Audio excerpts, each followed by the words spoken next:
Welcome to the lesson on plant response. In this video, we'll be discussing plant responses, including the tropisms and the 4 kinds of tropisms. We'll discuss the 5 hormones in plants that cause various things to happen in the plants. We'll discuss Turgeon movements and photoperiodism. Okay, let's go ahead and get started. We're going to start with the tropisms. And tropisms are slow, directional, irreversible movements. Tropisms are caused by hormones called auxins. And auxins stimulate uneven cell growth. We'll show you how they do that in a second. Our first example of a tropism is phototropism. And you may recognize the prefix photo there. And this tropism is caused by a response to light. In this tropism, what happens is that auxin is released on the dark side of a plant shoot, stem, whatever the case may be, and this causes the cells on the dark side of the stem, in this case, to elongate more than the cells on the lighted side of the stem. So this causes the stem to bend, and the shoot grows towards the sunlight. Phototropism. We'll see an example of that here in a moment. We also have geotropism. Geotropism is a response to gravity. This picture is a nice picture that shows both phototropism and geotropism for a tree that's growing on the side of a cliff.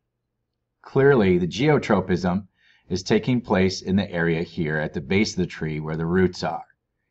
It would be impossible for this tree to grow in this setting without geotropism and the plant roots growing downward into the rock by gravity.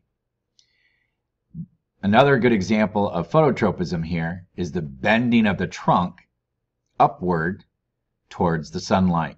So this area of the plant is showing phototropism. This area of the plant is showing geotropism. Another type of tropism is called thigmotropism, and that is a response to touch. Many of our types of vines or viney plants that grow attached to trees, our wild grapevine is an example that I can think of, are plants that use thigmotropism. And our last kind is hydrotropism.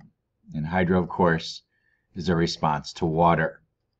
Here we have a nice diagram showing a pea seedling where its roots are growing towards a water source over here. And this is just a pot that's been put in the ground with some holes in it and kept full of water. And so the bending, again, the auxins causing the bending of the roots towards the water source. Hydrotropism. All right, now let's talk about 4 other plant hormones. And we'll start with the gibberellins.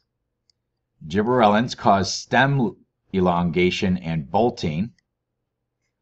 Bolting is when plants prematurely produce a flowering stem before it's harvested in an effort to produce seeds and reproduce.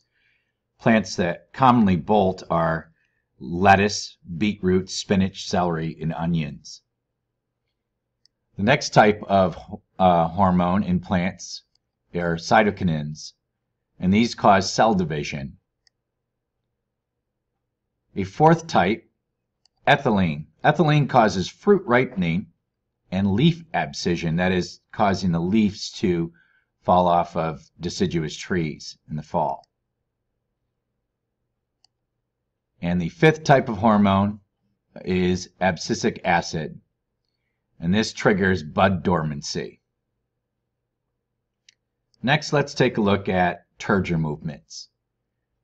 Nastic or Turgeon movements are fast, non-directional, reversible movements.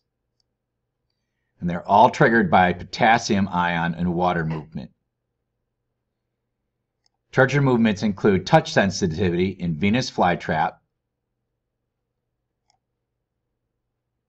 the sensitive plant, which is pictured here, and day-night responses in moonflower and morning glories. This diagram shows how Turgeon movements take place. Our last plant response that we're going to take a look at is photoperiodism. And photoperiodism is a response of plants to seasonal changes. These are triggered by day and length changes and not so much to temperature. And this allows for the timing of flowering. Examples include long day plants where the flower when day length is increasing, short day plants that flower when day length is decreasing, and day neutral plants which flower anytime conditions are favorable. Phytochrome reversal was thought to be the factor which controlled the biological clock in plants, but it has recently been shown that the entrainment of plant clocks cannot be phytochrome. The exact mechanism is currently unknown today. All right, let's take a look at another video that's going to take a look at our plant response systems.